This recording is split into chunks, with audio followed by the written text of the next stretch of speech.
नमस्कार, स्वागत है आप सभी का एक बार फिर से रिसर्च भोजपुरी में। आपको बता दें, एक बार फिर से पवन सिंह के गाने का ऐड खेसारी लाल यादव जी के 2 गाने पर लगा है।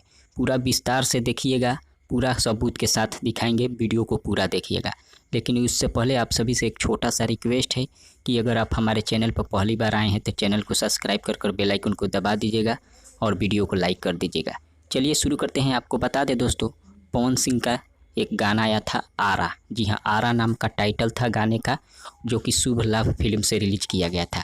लेकिन आपको बता दें, जो खेसारी म्यूजिक वर्ल्ड से कल खेसारी लाल यादव जी का जो गाना आया था बबुआ के खुश क द, उस गाने पर ऐड लगा है पवन सिंह का, जो कि आप लोग देख सकते हैं। एक और गाना है खेसारी जी का, आज सुबह सुबह रिलीज हुआ, भगवान तेरा धंधा और बढ़ाए। उस गाने पर भी पवन सिंह का गाने का जो ऐड लगा है, जो कि आप लोग देख सकते हैं। अब इसके बारे में आप सबका क्या राय है, कमेंट के जरिए ज़रूर बताइए। तब तक मिलते हैं अगले वीडियो में। धन्यवाद।